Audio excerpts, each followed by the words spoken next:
السلام علیکم defence lovers friends, defence updates میں ارجنٹینا کے وفد کی JF-17 تھنڈر بلاک 3 کی پاکستان ایروناٹیکل کمپلیکس میں پروڈکشن لائن کے دورے سے متعلق خبر پر بات کریں گے۔ پاک نیوی کی جانب سے سندھ اور بلوچستان میں ریسکیو اور ریلیف آپریشن، پاک آرمی کے گراؤنڈ بیسڈ عیسیٰ ریڈار سے متعلق اپڈیٹ، روس کی جانب سے S-300 surface to air missile system کی شام سے کرائمیا میں ڈپلائمنٹ، ترکی اور یوکرین سمیت دیگر اہم بین الاقوامی دفاعی خبریں بھی اس ویڈیو میں شامل ہوں گی۔ So let's start.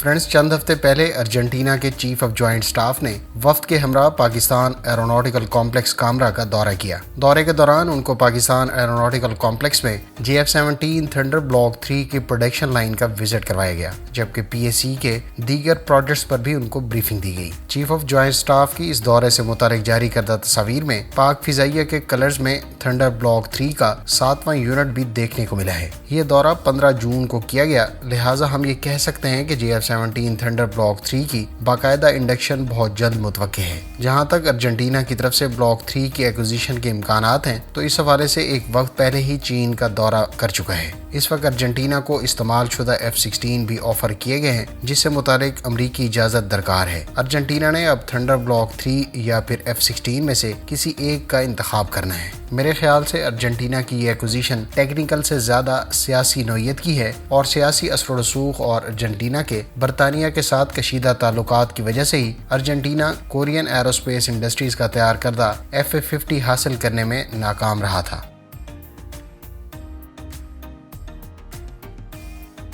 Friends, Pakistan میں آنے والے حالیہ سیلاب میں سندھ اور بلوچستان میں پاک نیوی ریسکیو اور ریلیف آپریشن میں سب سے آگے ہے۔ اس مقصد کے لیے پاک نیوی کے ریئر ایڈمرل جاوید اقبال، جو کہ کوسٹ گارڈ اور میرینز کمانڈر ہیں، وہ خود اس ریسکیو اور ریلیف آپریشن کو سپروائز کر رہے ہیں۔ پاک نیوی کے میرینز، ایران، حتیٰ کہ کمانڈوز بھی اس آفت کے دوران امدادی کارروائیوں میں بڑھ چڑھ کر حصہ لے رہے ہیں۔ پاکستان نیوی کے نیول ایئر آرم، جو تقریباً 18 سیکنگ ہیلی کاپٹرز استعمال کر رہا ہے، ان سب ہیلی کاپٹرز کو اس امدادی اور ریسکیو آپریشن میں استعمال کیا جا رہا ہے۔ پاکستان نیوی سندھ اور بلوچستان میں بلا کسی تفریق کے اپنے ریسکیو آپریشن کو جاری رکھے ہوئے اور سیلاب میں پھنس جانے والے ہر ایک فرد کو ریسکیو کرنے اور محفوظ مقام پر منتقل کرنے کے عزم کا اعادہ کیا ہے۔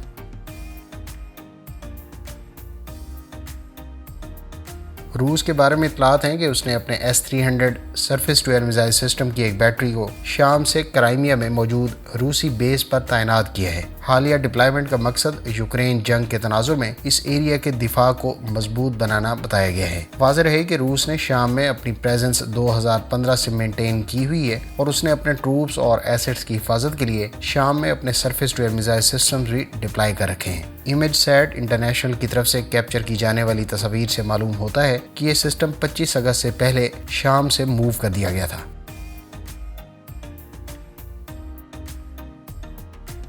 پاک آرمی کی طرف سے چائنیز ساختہ SLC-2E ریڈار کی سروس میں موجودگی کی تصدیق ہو گئی ہے۔ یہ ریڈار بنیادی طور پر S band active electronically scanned array multi mission radar ہے۔ فرینڈ، SLC-2E بنیادی طور پر ایک کاؤنٹر بیٹری ریڈار ہے، یعنی یہ ریڈار دشمن کی آرٹلری، راکٹس اور surface to surface missiles launcher سے فائرنگ کے بعد فوراً کنٹرول سٹیشن کو اس سے آگاہ کرتا ہے۔ اس کی روشنی میں کاؤنٹر بیٹری فائر یا پھر دیگر اقدامات اٹھائے جاتے ہیں۔ اس ریڈار کو دیگر فیچرز کے علاوہ آپٹیکل انفراریڈ سسٹم اور ساؤنڈ میئرنگ سسٹم سے اکوپ کیا گیا ہے، جو اسے دشمن کے اسٹیلتھ اٹیکس کو بھی ڈھونڈنے کی صلاحیت دیتا ہے۔ اس ریڈار کی رینج 90 کلومیٹر ہے، جبکہ یہ ریڈار چین اور پاکستان کے علاوہ بنگلہ دیش کے بھی زیر استعمال ہے۔ یاد رہے کہ پاکستان آرمی اس سے پہلے SLC-2 بھی استعمال کرتی ہے، جس کی رینج 50 کلومیٹر بتائی جاتی ہے۔ گو کہ اس ریڈار کی پریزنس کی تصدیق ابھی ہوئی ہے، لیکن اس کی ڈیلیوریز غالباً 1 یا 2 سال پہلے ہوئی تھیں۔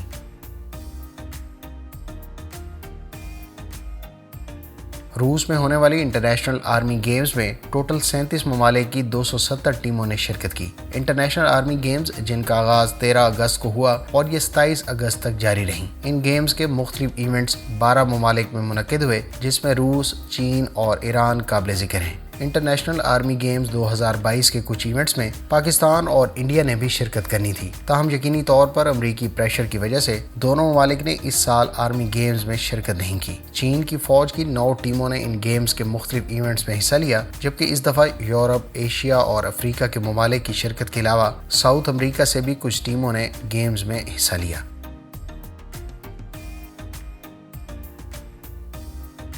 جرمنی نے یوکرین کے لیے مزید عسکری امداد دینے کا اعلان کیا ہے۔ حالیہ کمٹمنٹ کے مطابق نہ صرف جرمنی مزید نئے ویپنز یوکرین کو فراہم کرے گا، بلکہ اس کو نئے ایئر ڈیفنس سسٹم کی تیاری کے لیے سپورٹ بھی دینے کو تیار ہے۔ نئے پیکج کے تحت Germany air defence systems, radars اور ریکانوسنس ڈرونز یوکرین کو ڈیلیور کرے گا۔ جرمن چانسلر کے مطابق حالیہ پیکج کی مالیت تقریباً 600 ملین یورو ہوگی۔ یاد رہے کہ جرمنی اس سے پہلے بھی یوکرین کو ایئر ڈیفنس سسٹم، ہوائٹزرز اور چیک ریپبلک کی طرف سے یوکرین کو ٹینک ڈیلیور کرنے کے بدلے اپنے لیپرڈ ٹینک فراہم کر چکا ہے۔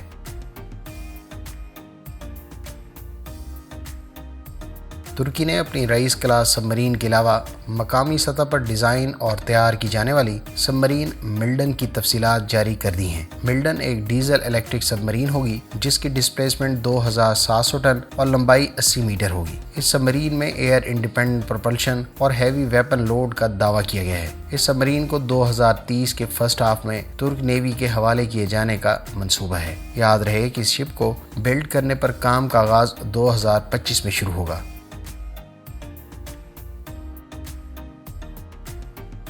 چائنیز حکام نے Z-20 یوٹیلیٹی ہیلی کاپٹر کی چائنیز ایئر فورس کے ہانگ کانگ گیریزن میں موجودگی کی تصدیق کر دی ہے۔ چین کے تیار کردہ اس ملٹی پرپز ہیلی کاپٹر کی آرمی، ایئر فورس، نیوی اور پیپلز آرمڈ پولیس کی سروس میں وائڈ سپریڈ موجودگی اس کی کارکردگی پر اعتماد کی عکاس ہے۔ یاد رہے کہ اس ہیلی کاپٹر کو امریکی بلیک ہاک کے ہم پلہ قرار دیا جاتا ہے۔ نئی جاری کردہ ویڈیو میں Z-20 کو 2 Z-10 اٹیک ہیلی کاپٹرز کے ساتھ دکھایا گیا ہے۔ ایک اور خبر کے مطابق چین کے Y-20 ٹرانسپورٹ ایئر کرافٹ کے ایریئر ریفیولر ٹینکر ورژن کی airborne early warning and control aircrafts اور بمبار طیاروں کے علاوہ فائٹر ایئر کرافٹس کی ایریئر ریفیولنگ کے لیے انٹیگریشن کی تصدیق بھی کر دی گئی ہے۔ چائنیز ایئر فورس کے ترجمان نے گزشتہ دنوں کہا تھا کہ YU-20 اس سے پہلے چین اور روس کی مشترکہ پیٹرولنگ کے دوران بھی ایریل ریفیولنگ مشنز کنڈکٹ کر چکا ہے۔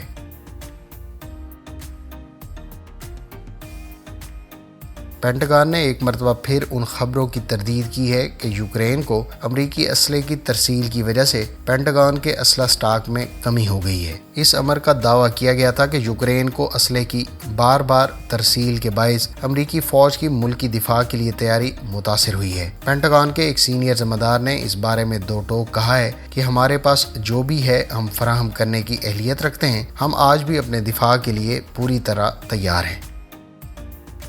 فرینڈز، یہ تھیں آج کی ڈیفنس اپڈیٹس۔ امید ہے اس ویڈیو سے آپ کی معلومات میں اضافہ ہوگا۔ ملتے ہیں نیکسٹ ویڈیو کے ساتھ۔ اپنی دعاؤں میں یاد رکھیے گا۔ اللہ حافظ۔ پاکستان زندہ باد۔